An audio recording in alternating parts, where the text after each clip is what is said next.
Hey everyone, Cosmic Mango here, your favorite mango from outer space. I hope you're all doing well. In today's video, I'm going to be talking about my opinion on 5 very underrated commanders. Commander is a huge format and often many cards get overlooked or even forgotten.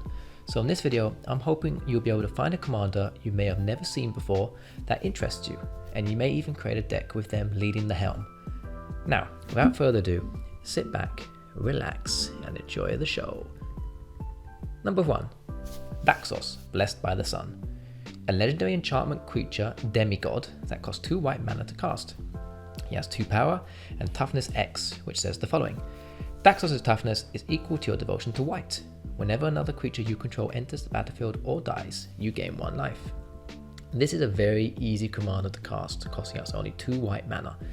We can get him out as fast with ease. He makes an excellent mono white commander as his toughness continues to grow throughout the game, as it increases with his devotion to white, meaning the more white permanents we stack up, the stronger he gets.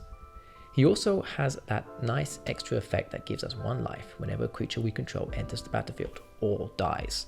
This can lead to some really nice and nifty combos, or help us get to 50 life pretty easily and threaten player removal with the great card that is Aetherflux Reservoir. You can buy this commander on a budget as well for around 60 cents. Number 2.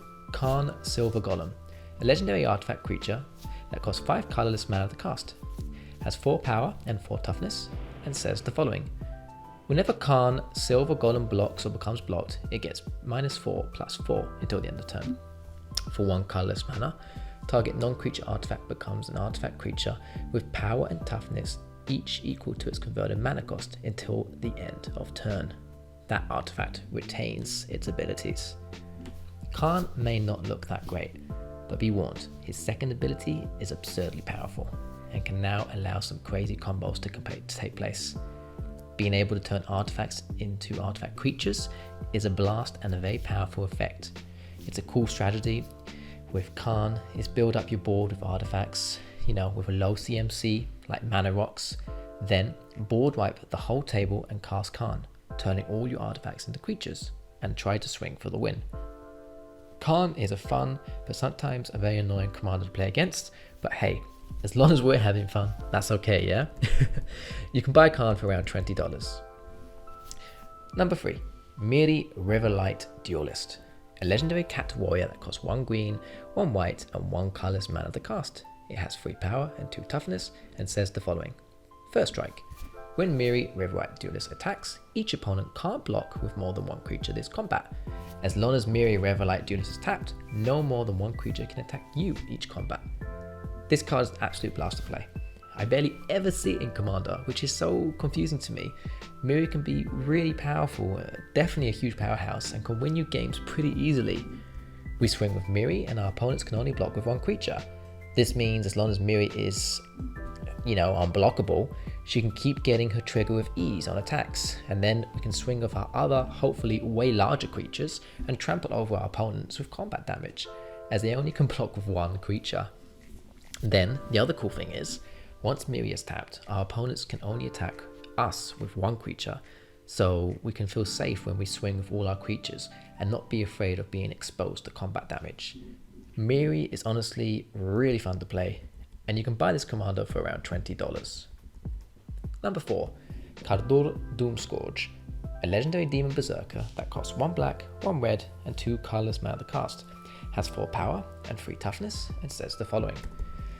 When Kadur Doomscourge enters the battlefield, until your next turn, creatures your opponents control attack each combat if able, and attack a player other than you if able.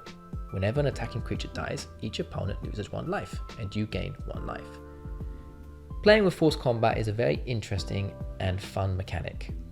It's something you don't see very often in Commander, and this dude loves wreaking havoc on the board. Look at him whirling that lightning chain and sword. He looks pretty badass. I love watching my opponents have to attack each other while I can just sit back and laugh. He also has that life drain effect added on, which is pretty sweet. You can really easily reuse his enter the battlefield ability with some graveyard recursion since you have access to black. You can buy this commander for around 60 cents. Number 5, the final card on the list. Kabal, Consul of Aloka. A legendary human advisor that costs 1 white, 1 black, and 1 colorless mana to cast. He has 2 power and 3 toughness, and says the following. Whenever an opponent casts a non-creature spell, that player loses 2 life, and you gain 2 life. This is a short and sweet commander. We get rewarded with 2 life each time our opponents cast a non-creature spell. Then, they also lose 2 life. Over the game, this life can really add up fast. Combine Kabal with more life drain cards, and you can really quickly start removing players. Or, you can throw in an Aetherflux Reservoir pretty easily, as we get 50 life very easily with Kabal, and then threat a player removal with that. Kabal is an excellent commander for those who are new to the format, as he is relatively easy to pilot and a lot of fun to play. You can buy this card for around $1.50. Alright my friends, that's the end of my list. Do you like the cards I've chosen?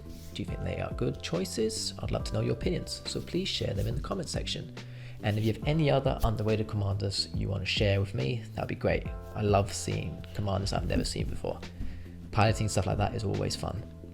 If you enjoyed this video, drop a like and subscribe. As always, thanks so much for watching, goodbye and have a wonderful day. Oh, and Happy New Year everyone. It is the 30th today, so yeah, tomorrow is New Year's Eve. I hope you all have a blast. Take care.